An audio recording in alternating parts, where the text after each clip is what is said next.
everyone, welcome back to Design U series. My name is Stephanie. I'm a UI UX designer from Lazada's user experience design team. So today we're gonna talk about the bridge to effective design, which is communication. These are the slides that I'm going to present today. Why is communication important for designers? Obviously, it gets your point across with clarity, so it's a lot easier to communicate your ideas with people. It is also part of problem solving because if you can't really communicate your ideas well, then how are you going to solve other people's problem by giving them the solutions and answers, right? It shortens the amount of back and forth with the team, client, and also it minimizes miscommunication. And we tend to forget about this, but it is all part of service design. And as designers, whenever we go and meet up with client, right, and try to explain our ideas, we're actually doing a service for them. And of course, by doing this, you basically earn more trust from people because they will think that you're actually more capable than most people. So why am I talking about this actually? Because the thing is, when I just joined as a junior designer, right, I actually have a really rough time because I was a really shy person. I don't know how to communicate my ideas well.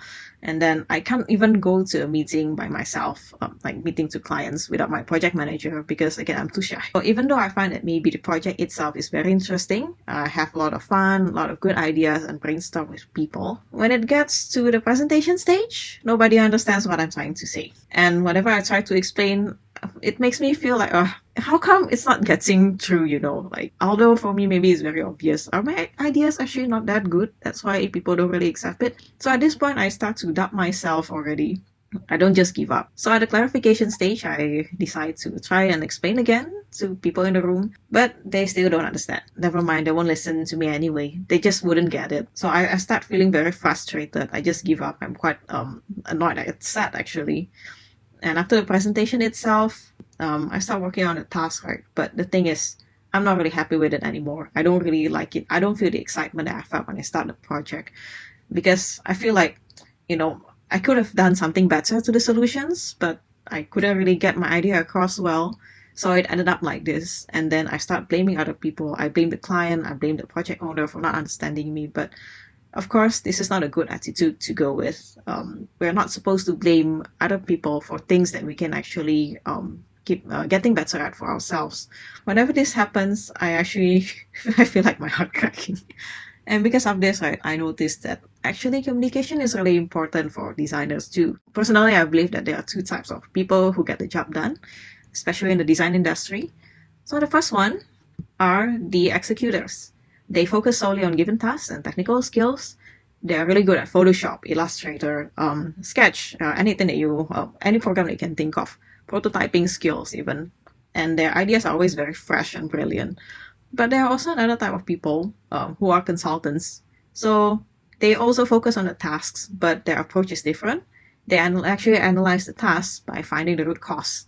And then from here, they suggest their experience or maybe some better applications to the task itself so that everyone can actually find a better solution and then apply it to finish the task. So most of us, I believe, we start as an executor, for designers at least. But I believe in the future, what's going to be the next stage for designer is not just to become a designer. You can also become a consultant because this actually brings more value to you and it will be easier for you in the future to actually get better experience or exposure. So, okay, how do I start, Steph? Because again, I'm not really sure how to usually communicate with people. I'm quite shy. But how do I start this? It's quite simple actually. You can just take it at your own pace. It does take time to be better at something. So it's very normal to get frustrated at this stage because maybe you feel that you're not really doing enough or you're not doing well, but it's okay. Just keep learning. And actually along the way, you can also find a communicator that you like. It can be like your president, maybe it can be anyone from TED Talk. For me, it's actually quite simple. I actually like watching YouTube shows, and then I find that a lot of the entertainers there, they are very spontaneous. They're very positive. They know how to spread their energy around. So I actually aspire to become like that. I am far from perfect, I know, but actually what's most important is to just keep doing it. Just be ourselves. Because as long as we want to keep doing it, right, actually other things don't matter. We reach our objective somehow, one way or another. And then you can also try to shadow a senior or team member and then maybe get a feel of what the battlefield is really like. Because again, for me, I was really scared as a designer. I don't know how it's like meeting the client. So I actually went to ask my project manager if I can be an assistant back then. So that way I can also improve my communication skills. And after a while, right, then you will gain your own confidence. And when you have this confidence, you can also try to present yourself and ask for your teammates to help to cover you when you miss out some topics in the presentation. When you're doing so, right, take notice of your body languages. Because now, okay, imagine you're in a poker game, right? You have a lot of opponents in the table. All of them are trying to like read what you're trying to do. So you can't really show that you're too nervous, because by doing so, you actually make people think that, you're anxious, you don't really have good cards in your hands. Whereas if you show overconfidence, people will also think that you're bluffing, because they think that you're trying to, what do you call it? You try to overcompensate things that you don't have with something else. So, okay, here's a few tips of do's and don'ts that you can do when you're presenting. Basically, first of all, calm yourself down. It's okay. And then you also have to structure your speech, okay? There's always a story to things that you want to tell people. So there's always beginnings, there are always contents, and there are also endings. So at least when you do this, then people will get what you're trying to say, because there's a structure to it and it's easier for them to relate to your content. And then, of course, make eye contact when you talk. Make sure that you smile, or at least keep a neutral face if you don't really feel comfortable smiling a lot, because actually it's more approachable for people. One thing that I know is that people always tend to look at your eyes first to try to judge your characteristic. So by doing so, you can actually give a better impression on them. And then use proper hand gestures when you're speaking, because not just it helps them with trying to envision what you're trying to say, it also helps you with your own nervousness. And then be concise of what you want to say, and again, be aware of your talking speed, because we tend to talk really fast when we're anxious, which is not really good. So the don'ts, of course, don't avoid eye contact if you can. Don't slouch or do bad posture, or maybe doing some excessive body movements, like, keep snapping your fingers, or maybe like keep shaking your legs, because this will actually make people feel that you're not interested in the meeting. You're not interested in being there at all. And then lastly but not least, don't talk too much or too little, because by doing this, actually, you're not really getting to your point and people won't understand what you're trying to say. So a few to-go attitudes that I would recommend, right?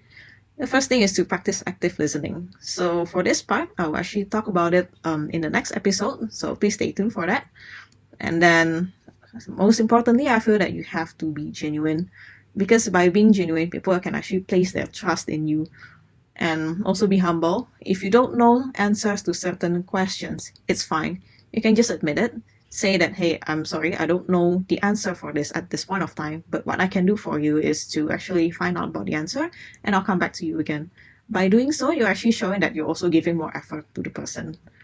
And then when you do make mistakes, it's okay.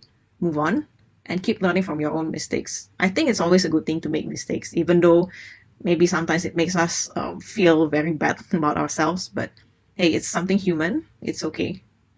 And then also when you do this, like, just come in terms with yourself. Sometimes I feel that we also have the tendency to push ourselves too hard, to put a very high expectations on ourselves. But we forgot that nobody is perfect. So again, it's okay to do it at your own pace and just keep doing it until you learn how to do it better. So, okay, I'm just gonna conclude my presentation here. A few key summaries that I'm gonna give here is always start at your own comfortable pace. And then be mindful of your story structure, body language, and also attitude. And then keep moving forward. It really takes time. Even for me, when I was a junior until now, it actually took me like more than 4 years to be able to comfortably go to a client meeting myself. So it's okay. Everything is good. Right. So yeah, that's it for my presentation for today. If you have any questions, do reach out to us, or you can leave it at the comment down below. Thanks so much for listening and for attending. If you like it, you can also share it with your friends. Hopefully, it's a good educational speech that I can give to you guys today. So the next one that I would like to talk about will be about active listening. So please stay tuned for the next episode. Okay, that's all. Bye, everyone.